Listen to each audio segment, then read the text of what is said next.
Aujourd'hui, tout enseignant est confronté à l'hétérogénéité des profils de ses élèves, à besoins éducatifs particuliers, notamment les élèves 10 pour lesquels il est nécessaire de penser leur manière d'entrer dans les apprentissages. Au-delà de cette prise en charge particulière, on peut penser notre classe en termes d'accessibilité universelle pour que tous, chacun et chacune, trouvent leur place. C'est le défi actuel de notre pédagogie. Isabelle, mon invitée, nous propose, pour nourrir cet objectif, des pistes de réflexion et d'action autour de la différenciation et de la pédagogie universelle. Bienvenue Isabelle. Bonjour Nathalie, merci de m'inviter pour évoquer ces pistes d'intervention pédagogique qui me tiennent à cœur et que j'expérimente depuis de très nombreuses années dans ma pédagogie, puisque j'ai envie de dire l'inclusion, c'est au cœur de ma pratique professionnelle et ceci depuis la première année où je suis tombée dans la marmite de l'enseignement puisque, Et on y tombe, hein, c'est vrai qu'on y tombe. on y tombe et j'y suis tombée complètement par hasard puisque l'algorithme de l'ordinateur des mutations a fait que lors de ma première affectation, je n'ai pas été nommée sur un poste de lettres classiques qui correspondait pourtant, à mon CAPES, mais j'ai été nommée sur une classe de CPPN. Alors pour les plus anciens Mhm. d'entre nous, les CPPN, c'était, en quelque sorte, l'ancêtre de la SECPA et donc je sortais des ors de la Sorbonne, le latin, le grec, Cicéron, Platon et hop, mes premiers élèves étaient des élèves qui n'étaient pas lecteurs, qui n'étaient pas scripteurs et donc on n'appelait pas ça, à l'époque comme ça, mais c'était déjà des élèves à besoins éducatifs particuliers et donc finalement, je me suis construite en tant que prof par rapport à cette première expérience. Ça a été très douloureux. Je J'avais des représentations de ce qu'était un enseignant et d'emblée, il a fallu que je fasse un pas de côté et ce pas de côté m'a mené droit au cœur de l'inclusion. Hmm. Chemin qui t'a mené aussi à la parution d'un livre aux éditions ESF. Et je vais te laisser dire le titre parce que je vais faire une erreur, donc je préfère que tu le dises. Alors ce titre, c'est «Accompagner les élèves 10, c'est possible». Avec mon éditeur, on a longtemps, cherché, un titre et moi j'ai conçu ce livre comme un compagnon, un guide pour, accompagner mes collègues au jour le jour.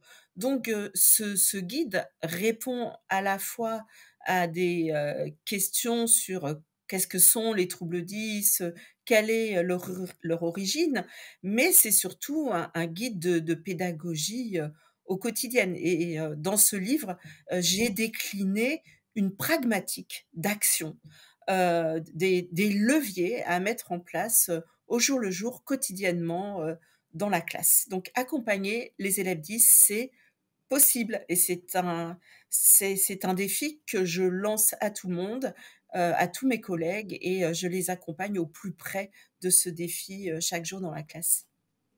Alors pendant cet échange, on ne va pas dérouler tout ce qu'il y a dans ton ouvrage parce que c'est pas possible et c'est pas l'objet, mais on va mettre, je dirais, en appétit et en chemin les collègues qui ont envie de s'intéresser à ce sujet de l'accompagnement de nos élèves 10.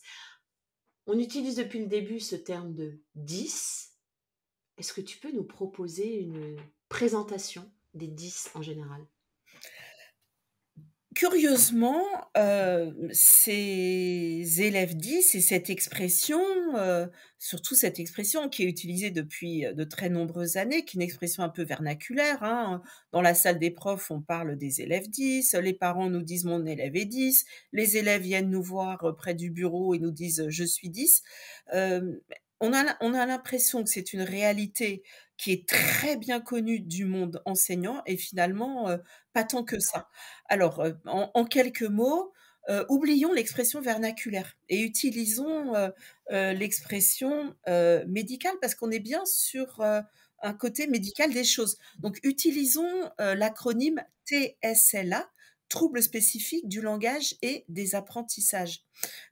Cet acronyme, est intéressant. Le T de trouble. Qu'est-ce qu'un trouble? Un trouble, c'est un dysfonctionnement, c'est un empêchement. Ça n'est pas une simple difficulté. Une difficulté se surmonte avec des explications différentes, du temps, en plus. Là, on est bien devant un dysfonctionnement neurobiologique pour des raisons, d'origine, génétique, neurobiologique, développementale, des aires cérébrales des personnes qui, présentent ces troubles, ne fonctionnent pas bien. Alors évidemment, c'est un résumé, un schéma très simplifié, hein, que je vous propose, mais du coup, en utilisant le terme de trouble, on voit bien que les difficultés des élèves qui ont ces troubles ne relèvent pas d'un manque de travail, d'un manque de motivation, d'un manque d'appétence. On est bien sur une anomalie fonctionnelle de certaines aires, cérébrales. Il y a 7 troubles 10, donc 7 TSLA. Certains entravent, l'acquisition, du langage, écrit, la dyslexie, la dysorthographie. Certains entravent le langage oral, la dysphasie. Certains vont empêcher l'acquisition des gestes et l'orientation dans l'espace. Je pense à la dyspraxie et la dysgraphie. Nous avons aussi la dyscalculie qui va toucher le sens du nombre et le raisonnement logico-mathématique et enfin le TDA/H qui touche, la sphère de l'attention, de la planification. On va parler des fonctions exécutives. Dans le TDAH, on va retrouver des symptômes comportementaux que sont l'impulsivité et l'hyperactivité. Ces troubles peuvent être associés ou pas. Donc on peut avoir, un élève qui a seulement une dyslexie, mais on peut avoir aussi des élèves multidys, par exemple TDAH et dyslexiques. Les troubles peuvent être, sévères ou moins sévères. Donc, en regardant cette constellation, l'association des troubles, l'intensité des troubles, nous allons avoir des profils d'élèves extrêmement différents et ça, c'est source de confusion pour, les enseignants. Parce que quand on a un élève dyslexique et dyslexie légère, ben, l'élève n'a pas tant de difficultés que ça et donc, l'enseignant va construire sa représentation de la dyslexie comme étant finalement un obstacle, moindre.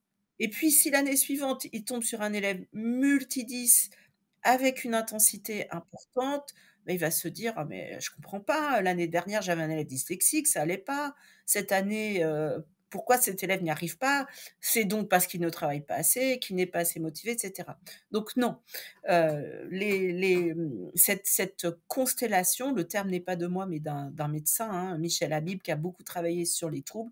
Cette constellation, peut avoir des conséquences extrêmement variées chez les élèves et nous avons des élèves avec des profils très, très différents, à tel point que certains de ces troubles peuvent entraîner une situation de handicap si l'élève, a une perte d'autonomie et s'il a besoin de compensation. Donc on peut avoir des élèves 10 en situation de handicap avec dossier MDPH et puis d'autres élèves qui ne sont pas en situation, de handicap.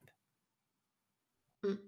J'entends de cette présentation la nécessité de sortir un peu des représentations, peut-être simplistes qu'on peut avoir, concernant les 10 et ta présentation, nous permet ça et de changer de vocable et si on parle de troubles, il faut donc, dans nos classes, j'imagine, commencer à les repérer et on repère quoi et comment? Alors oui, il faut les repérer parce que, d'abord, je ne l'ai pas dit, mais ces troubles touchent environ 8 de la population scolaire.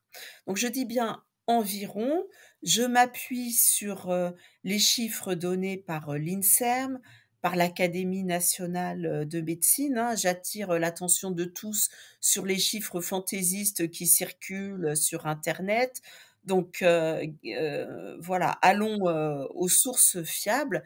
Donc oui, 8 de nos élèves sont concernés par ces troubles et je redis, il ne s'agit pas d'une maladie imaginaire. Notamment parfois, on dit: «Oui, le TDAH, avec une bonne paire de claques, une bonne un bon coup de pied aux fesses, il y en aurait pas, ça n'existe pas» et cetera. Donc non, il s'agit bien d'une anomalie fonctionnelle comme je l'ai dit. Donc oui, il faut, repérer. Hem, le repérage, peut se faire, d'une part, par rapport à la norme. On va repérer des élèves qui ont, une intensité, de difficulté qui ne passe pas avec, les moyens de remédiation que nous connaissons tous. C'est d'ailleurs comme ça que on va commencer à repérer. Cet élève a du mal à lire, on a beau lui faire des séances, de fluence intenses à l'école et même au collège, il reste avec ses difficultés. Donc le fait que, il y a une durabilité des difficultés, est un premier signe de repérage. Cette, durabilité, peut être, corroborée, en utilisant des outils de repérage. Le monde médical, a mis au point des outils pour aider les enseignants à repérer les troubles. Parce que plus le repérage se fait de façon précoce, plus derrière la prise en charge avec un diagnostic médical, sera facilitée. Donc le repérage, c'est vraiment un enjeu majeur pour les enseignants et j'invite tous les collègues à utiliser, ces outils. Et ils ont été pensés par le milieu médical, donc ils sont très faciles d'accès pour nous. Je vais en citer 3.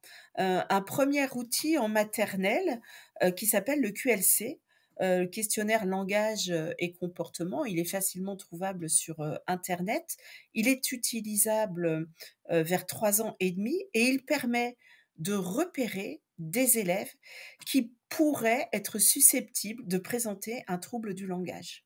Donc c'est un outil très précoce à la maternelle, très intéressant pour les collègues du premier degré. Un autre outil est le ROC. Le ROC, le repérage orthographique collectif, utilisable aussi, et enfin trouvable surtout, sur internet et utilisable, en cycle 3. Il permet également, de, repérer, de soupçonner un trouble du langage écrit. Et un troisième outil dont je voudrais, parler, c'est le Conners. Le Conners, c'est un outil de repérage, pour, le TDAH.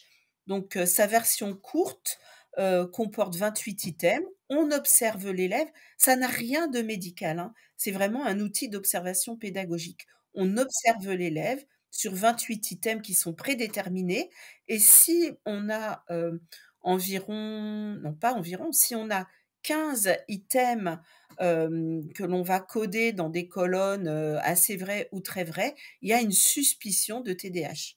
Donc ces 3 outils permettent finalement à l'enseignant de repérer et ce sont des outils que l'on va transmettre à la famille. En tout cas, on va transmettre les résultats à la famille et on va pouvoir demander à la famille de présenter ces résultats au médecin traitant et derrière, le médecin traitant va organiser le parcours de santé.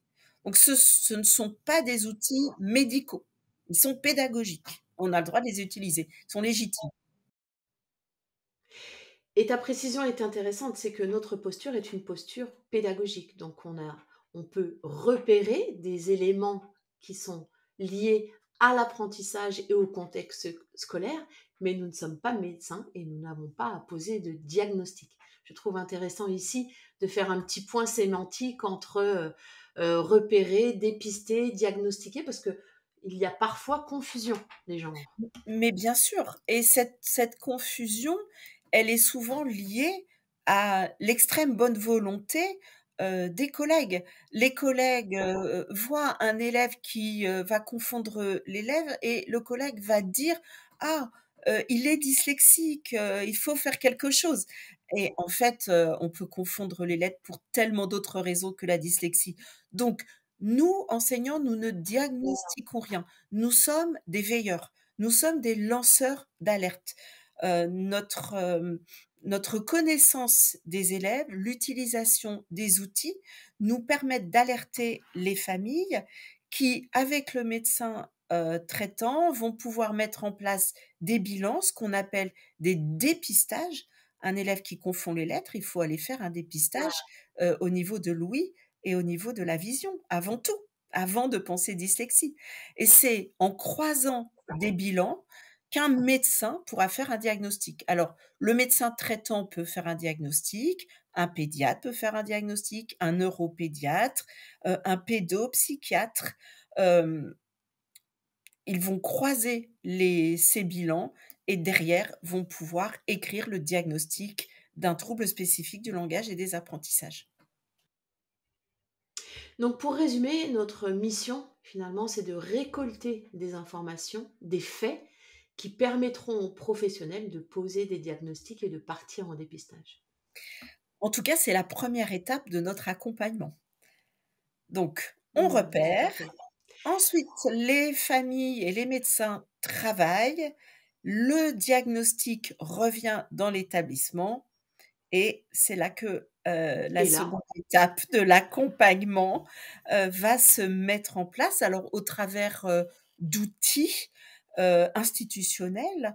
Donc, pour des élèves dont la situation de handicap est reconnue, nous avons, le PPS, le plan personnalisé de scolarisation, avec un document de mise en œuvre qui nous aiguille sur des adaptations. Et pour des élèves, qui ont des TSLA mais sans reconnaissance de handicap, nous pouvons utiliser le PAP, le plan d'accompagnement personnalisé. Donc ça, ce sont les outils, donc institutionnels. oui. Et ensuite, on va entrer dans la classe et on va lâcher ce gros mot qu'est la différenciation. Alors, arlésienne, pas arlésienne, on peut y arriver. C'est quoi la Alors, différenciation? la différenciation, tu as raison de parler du mot arlésienne, cela fait, 30 ans maintenant que, ce mot de différenciation est lâché, au sein des établissements et il fait peur, il fait mal. Alors si on revient au début, si on revient au début de l'histoire, hein, faisons un petit peu, d'histoire de l'éducation. Il y a 30 ans, on commence à parler de troubles 10 et à la fois l'école et les parents, évoquent la particularité, la différence. Certains enfants sont différents et évidemment, la réponse de bon sens a été: puisque nous avons des enfants différents, puisque nous avons des élèves différents, eh bien, nous allons mettre en place une différenciation. Pour des enfants différents dans la classe, nous allons, avoir des pratiques, différentes. C'était l'idée de donner une aide spécifique à un besoin, particulier. Donc la différenciation est devenue, une préconisation. Vous avez des élèves différents, faites différemment et c'est ensuite devenu une injonction. C'est entré, dans les programmes, dans les pratiques, recommandées. Il n'y a pas eu, une seule inspection, où, l'inspecteur n'allait pas évoquer les pratiques de différenciation. Alors, c'est né comme ça et on sait que l'enfer est pavé de bonnes intentions. Les bonnes intentions, elles étaient là et l'enfer, c'est la classe de 30 élèves, dans laquelle, il faut aller pour, Sofiane, faire comme ci, pour Nathalie, faire comme ça, pour, Andrea, faire autrement, pour, Youssouf, faire encore autrement et on s'est retrouvé avec un éclatement du collectif, une charge de travail, insupportable, une charge mentale insupportable aussi. Alors, pourtant, pour autant, comme on dit, Il est possible de mettre en place des pratiques de différenciation. La différenciation, elle a des formes différentes. Elle peut se faire d'abord au niveau macro. Un exemple, la structure. On peut très bien imaginer, que l'on va, faire des parcours, 6e, 5e en 3 ans, par exemple. Ça, c'est de la différenciation. On peut imaginer, que sur une séquence de travail, on va proposer des situations d'apprentissage, variées. On est encore sur la différenciation. On peut imaginer la différenciation sur une séance. On va différencier, en proposant, par exemple, des groupes de besoins. On peut différencier à un niveau micro sur un exercice. On va différencier la longueur, la difficulté, l'exercice.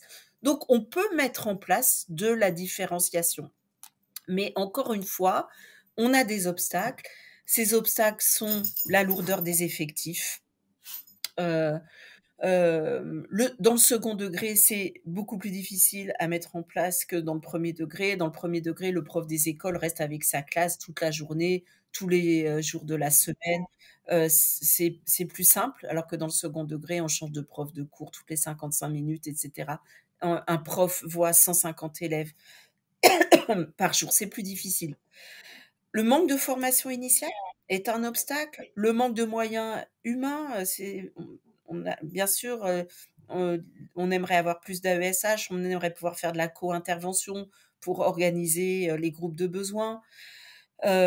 L'information médicale n'est pas toujours connue des enseignants, donc comment aller différencier si on ne sait pas si l'élève est dyslexique ou dyspraxique ou TDAH?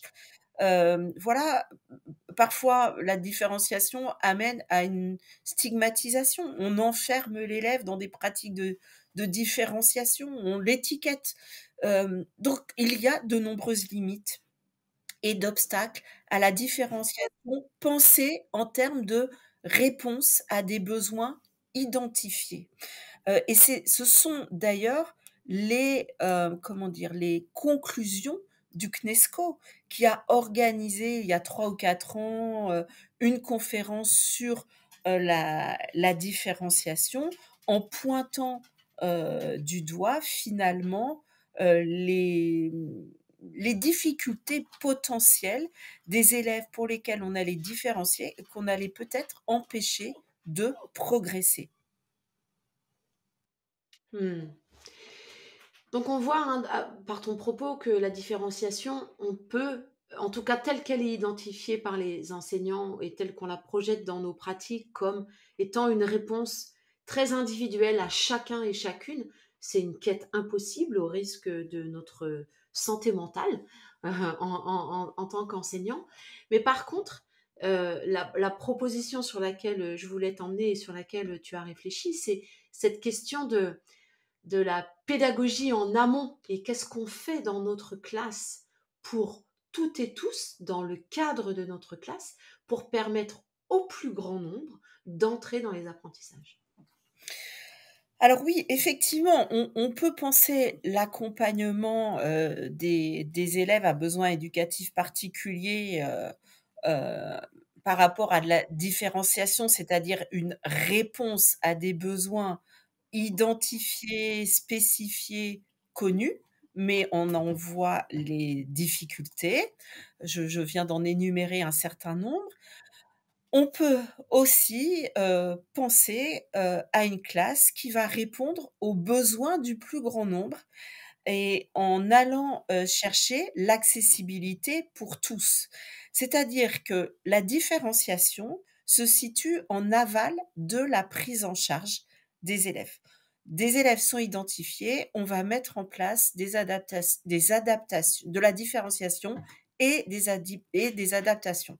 Mais on peut penser anticipation avec l'idée, d'une, classe accessible pour ces élèves-là, mais pour tous les élèves. Alors cette conception, de la classe accessible, vient du monde anglo-saxon et vient, du monde de, l'architecture. Dans les années 70-80 aux États-Unis, au Canada, les architectes ont réfléchi, au à des obstacles qui empêchaient certaines personnes d'accéder à des bâtiments et ils ont réfléchi à ce premier obstacle qui était, l'escalier. Et effectivement, une personne qui veut entrer, dans son immeuble, Hem, et bien, si c'est un papa, en train de pousser, la poussette de son bébé, si c'est un ado avec son skate, si c'est une grand-mère, avec, une canne parce qu'elle a des difficultés, à marcher, eh bien, l'escalier est un obstacle. Et donc, les architectes se sont dit: «Ben, pourquoi ne pas essayer de trouver un moyen d'accéder à l'escalier finalement pour tout le monde?» Pour tous ceux qui ont des problèmes, pour tous ceux qui n'en ont pas et puis aussi, pour, tous ceux, par exemple, qui voudraient entrer avec un skate ou un vélo, tous ceux finalement qui n'auraient aucun problème et ils se sont dit: «Bah, tiens, on pourrait faire une rampe». La rampe, elle va être utile pour tous, pour les personnes qui ont des problèmes, pour ceux qui n'en ont pas et pour, des personnes qui, ont, des moyens finalement plus élevés que les autres. Donc voilà comment est né ce qu'on appelle le universal design, donc la conception, universelle, d'accessibilité et on est passé du monde de l'architecture au monde de l'éducation en se disant: «Ce que les architectes ont fait pour les bâtiments, pourquoi ne pas essayer de le faire pour la classe?» Pourquoi ne pas essayer, de, trouver des rampes, cognitives? Alors évidemment, on a d'abord pensé à l'accessibilité des bâtiments, donc ça a été finalement assez ça n'a pas été finalement assez facile. J'allais dire ça a été assez facile. Non, ça a mis beaucoup de temps, mais aujourd'hui, dans tous les nouveaux collèges, on a des rampes, on a des ascenseurs et cetera. Hem Et la difficulté est de passer de ce concept d'architecture, hem, à un concept d'accessibilité cognitive. Et donc, on se dit, puisqu'on peut moduler l'environnement, du bâti, pourquoi est-ce qu'on ne pourrait pas aussi moduler l'environnement pédagogique? Le transformer, agir sur lui afin qu'il prenne en compte, le plus grand nombre, des besoins, de l'individu. Et donc avec une pédagogie de l'accessibilité, on va aller chercher des facilitateurs qui vont convenir au plus grand nombre d'élèves. Et du coup, en construisant un environnement pédagogique accessible, eh bien, on va, finalement se faciliter la tâche pour derrière aller faire de la différenciation et de l'adaptation. Prévoir une pédagogie accessible, finalement, c'est, avoir moins de travail pour mettre en place des adaptations spécifiques parce qu'on aura d'abord travaillé pour tous les élèves. On pense la classe comme un lieu où vont se côtoyer, de très nombreuses différences et on va essayer en amont de répondre à tous les besoins des élèves. Voilà ce qu'est, l'accessibilité. Ce que tu dis là est important, c'est que de penser sa classe accessible pour toutes et tous, en tout cas pour le plus grand nombre, laisse du temps de disponible pour aller, lorsqu'il reste des barrages finalement et des freins à l'apprentissage, aller aider spécifiquement les quelques élèves qui restera et qui n'ont pas réussi à prendre la rampe cognitive dont tu parles. Ça, c'est intéressant de vraiment d'avoir ce principe-là. Pour le plus grand nombre, pour se libérer du temps et de la bande passante, pour aller aider beaucoup plus spécifiquement ceux qui en auraient encore besoin. Absolument et je veux rajouter, il n'est pas question d'oublier les adaptations, de ne plus mettre, en place, les PAP pour les élèves. Mais ce travail d'adaptation sera bien moindre puisque l'on aura pensé à l'avance, en anticipant, on aura pensé la classe accessible qui répondra, aux besoins du plus grand nombre. Donc je peux évoquer quelques principes généraux, hein, de l'accessibilité. Alors ces principes, généraux, s'appuient sur, ce que j'appelle quelques piliers. Quelques piliers. Alors, le prem ces piliers vont, finalement, heu, construire, une sorte de modus operandi pour les collègues. Si on met en place ces 3 piliers-là, on va donner un mode opératoire, de le comment faire de la classe, accessible. Alors, le 1er, pilier, d'abord, c'est, comment dire? Premier pilier, j'ai envie de dire, c'est construire un environnement sécure pour tous les élèves. Un élève 10 est forcément un élève qui ne se sent pas en sécurité dans la classe puisque depuis, qu'il est entré, à l'école, il se trouve confronté à des difficultés, à des échecs. Il est différent, il peut être, moqué, c'est son manque de progrès peut faire que l'enseignant n'est pas forcément, empathique. Donc il y a vraiment à réfléchir sur cet environnement, sécure. Alors c'est quoi un environnement sécure? C'est quoi une classe sécure? C'est une classe, dans laquelle on a réfléchi au bien-être, le bien-être de l'élève, au bien-être des élèves. Alors bien sûr, cette idée de bien-être est encore plus important pour les élèves à besoins éducatifs particuliers, mais tous les élèves peuvent en bénéficier. Donc, le bien-être, la résolution des conflits, l'empathie. Alors ça va passer par la formation, forcément, des enseignants, ça va, passer par un style d'enseignement où on va aller chercher la motivation, des élèves. Voilà, il y a tout ce climat de classe à travailler. Pour moi, c'est le premier pilier de la classe accessible. Un élève qui n'est qui ne se sent pas en sécurité, n'est pas en disponibilité psychique pour travailler. Donc le premier pilier, c'est celui-ci, le climat sécure de la classe qui comporte évidemment de nombreuses facettes. Bon.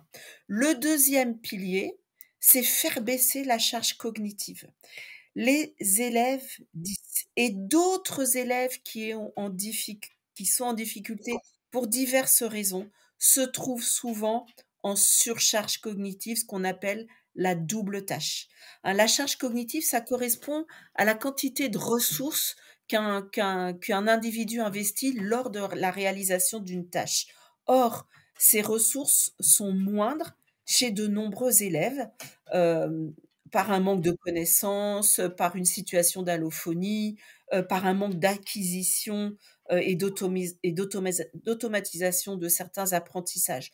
Donc quand on a une surcharge cognitive, on est en double tâche, heu et donc on ne peut pas accéder à l'apprentissage. Donc l'enseignant qui travaille l'accessibilité, c'est celui qui a conscience de la surcharge cognitive et qui va faire baisser la surcharge cognitive. Donc, il va donner un étayage au niveau de la lecture, hein. Un élève 10, ou un élève allophone ou un élève qui a pas fini d'apprendre à lire, va être en surcharge dès qu'il va devoir lire. Donc, si j'en suis conscient, qu'est-ce que je peux mettre en place dans ma classe pour faire baisser la charge au niveau de la lecture? Qu'est-ce que je peux faire pour baisser la charge au niveau de la mémorisation, au niveau de la planification des tâches, au niveau de la perception? Donc, faire baisser la charge cognitive, c'est le deuxième pilier de la pédagogie universelle de l'apprentissage. Le troisième pilier, c'est celui d'être flexible. C'est offrir une flexibilité, dans les possibilités, d'accès aux apprentissages. C'est d'offrir aux élèves plusieurs moyens de représentation de l'information, plusieurs moyens, d'action dans la classe, plusieurs moyens, d'engagement. Je donnerai un seul exemple. Je suis professeure de français, donc je vais donner un exemple de professeur de français. Je veux faire lire à ma classe Harry Potter. dans ma classe.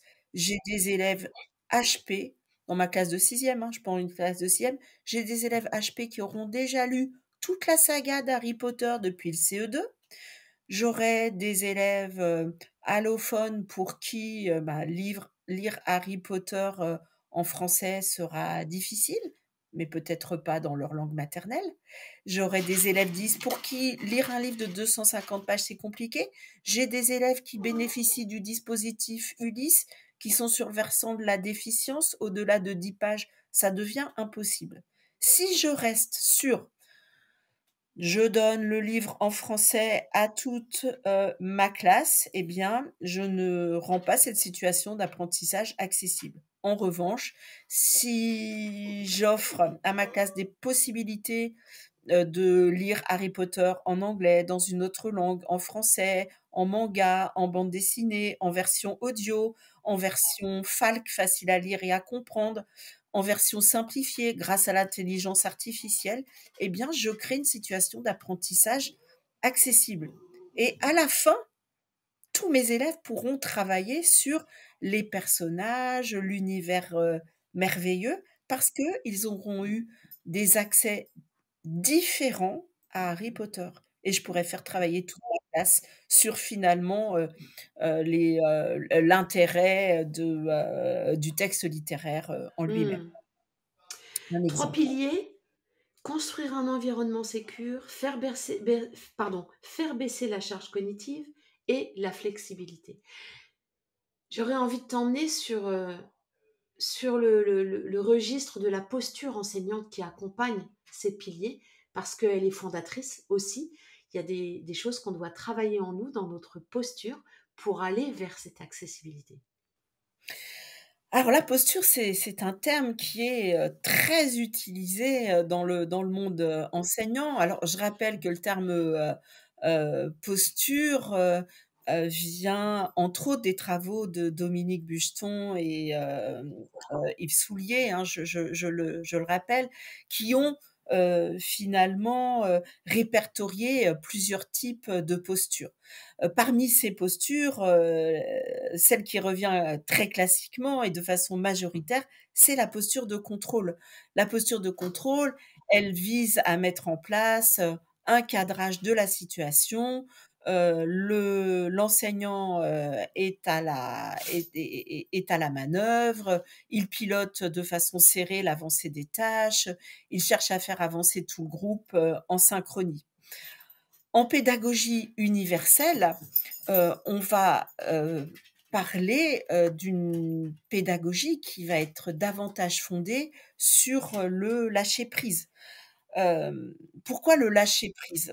Hem, D'abord parce que il faut oublier, en tant qu'enseignant, quand on a affaire à des élèves à besoins éducatifs particuliers et des élèves 10, il faut oublier l'idée de guérison, de remédiation, de normes. Il faut sortir de cette idée de l'école validiste.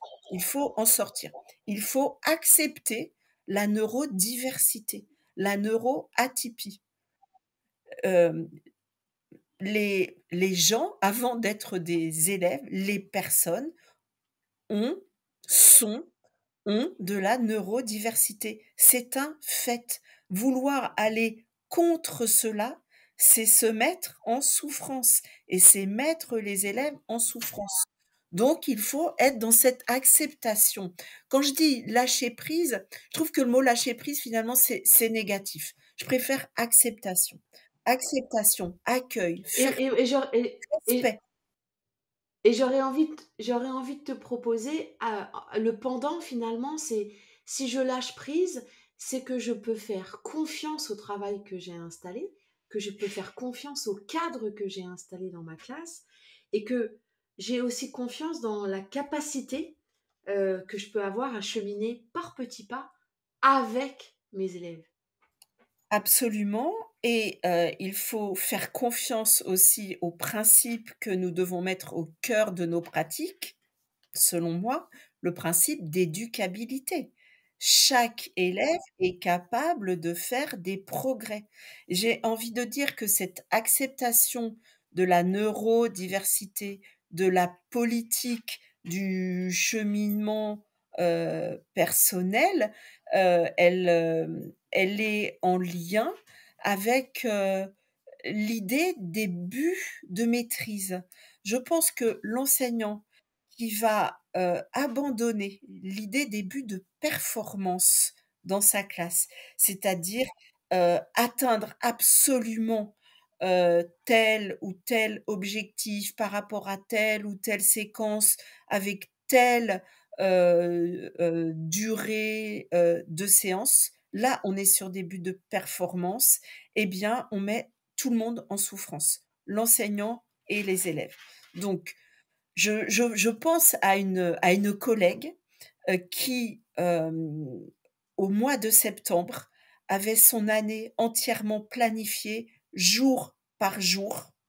Elle savait jour par jour et elle en était très heureuse, mais parce que ça la rassurait, je pense. Elle savait jour par jour ce qu'elle allait faire avec les élèves. Elle était dans des buts de performance. Soyons davantage sur des buts de maîtrise, c'est-à-dire sur des buts d'apprentissage et l'apprentissage, ça va avec l'imperfection et ça va avec une idée de cheminement personnel.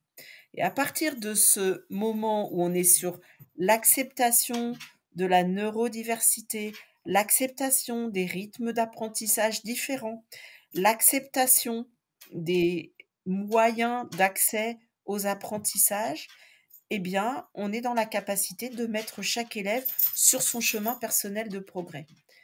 Et j'avoue que, au bout de presque 4 décennies d'enseignement, si je peux mettre chacun de mes élèves sur son chemin de progrès, j'estime être en réussite dans mon travail de professeur.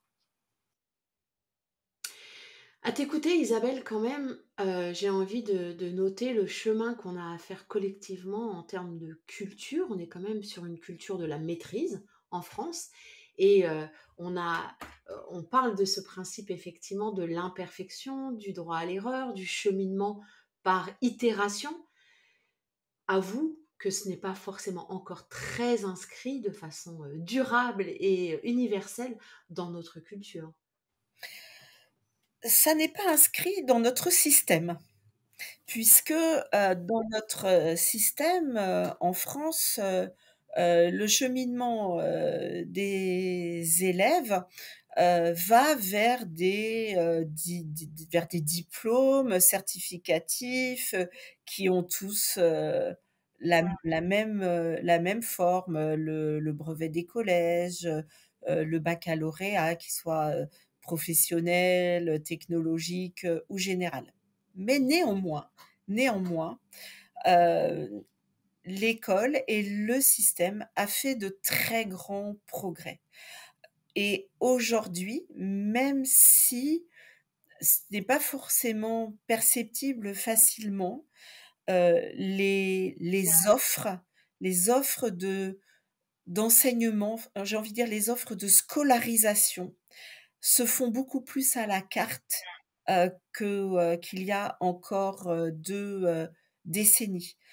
Aujourd'hui, on travaille sur le fait de pouvoir offrir aux élèves des modes de scolarisation, hem et ces modes de scolarisation doivent être mieux connus. Hem, un mode comme celui de la SECPA fait encore peur alors que, l'enseignement adapté propose des groupes de travail, avec des effectifs minorés, des plateaux, techniques. Donc notre système est en progrès. Les progrès sont largement perfectibles. On pourrait très bien imaginer qu'un élève de troisième puisse non pas viser, un diplôme certificatif comme le brevet, mais un portfolio d'attestation de compétences, des badges de compétences. Donc il y a encore, beaucoup à réfléchir. Hem le le système le fait, hein, le système le fait. La réflexion est en route partout, dans toutes les académies, il y a des groupes qui réfléchissent sur, les innovations, pédagogiques. Donc je ne suis pas pessimiste. Merci effectivement pour, pour cet optimisme. Hem, Avant de conclure, est-ce que, dans les témoignages que tu reçois des enseignants et enseignantes que tu accompagnes, est-ce que tu as noté quelque chose qui fait à chaque fois bascule chez les enseignants pour changer cette posture? Est-ce que tu as identifié ça ou tu n'arrives pas à faire de généralité? Oui, alors je l'ai identifié au cours des très nombreuses formations que je peux, animer. Ce qui fait la bascule, ce qui va changer le regard et les pratiques, c'est la mise en situation. Mettre les enseignants en situation d'être 10 en lisant, un texte, en leur faisant lire un texte à l'envers. Les mettre en situation d'être, dyspraxiques en leur faisant, rédiger un texte, en utilisant leurs mains, non directrices et également en allant montrer les anomalies fonctionnelles du cerveau. Tout ceci fait évoluer le regard et forcément les pratiques. Donc je dirais que, pour la prise en compte des élèves à besoins éducatifs particuliers, la 1re marche à franchir, c'est la marche de la formation et j'ai envie de dire aux collègues, j'ai envie de faire passer ce message. N'allez pas seulement vous former de façon disciplinaire. Vous êtes professeur de français, n'allez pas vous former que sur le français. Vous êtes enseignant du 1er degré, n'allez pas seulement sur les constellations maths et français. Allez vous former de façon transversale et allez chercher des formations sur le chapitre des élèves à besoins éducatifs particuliers. Arrêtez d'être prof de français, de SVT, de physique, de maths et devenez prof d'élèves. Mettez l'élève au cœur de vos pratiques et apprenez à le faire par la formation. Encore une fois, les académies proposent de très nombreuses modalités. La formation existe, allez la chercher. C'est un joli mot de la fin, Isabelle, je trouve. Si je peux Merci ajouter beaucoup en tout cas pour quelque oui, chose, oui, oui, si je peux oui, ajouter oui, quelque chose, mais bien sûr. je voudrais juste, ajouter, une réflexion qui me paraît très importante. N'enfermons pas nos élèves dans leurs troubles. Un élève 10, avant, d'être 10, il est élève et avant d'être élève, il est enfant ou adolescent. Donc voilà, inscrivons l'accompagnement de ces élèves dans un projet très global, hem et pas seulement réduit à leurs troubles. Voilà ce que je pouvais ajouter, voilà ce que j'avais envie d'ajouter pour conclure. Donc merci à toi Nathalie de m'avoir donné la parole. Merci beaucoup en tout cas Isabelle pour tes réponses toujours, aussi inspirantes et optimistes. Je rappelle que tu es l'auteur de «Accompagner les élèves 10, c'est possible» aux éditions ESF, pour ceux et celles qui ont envie d'aller plus loin et d'entrer, dans, ben, le passage à l'action et les premiers plus petits pas possibles à installer, après cette inspiration et ce début de compréhension, des troubles 10. Merci beaucoup Isabelle. Et merci à toi. Au revoir.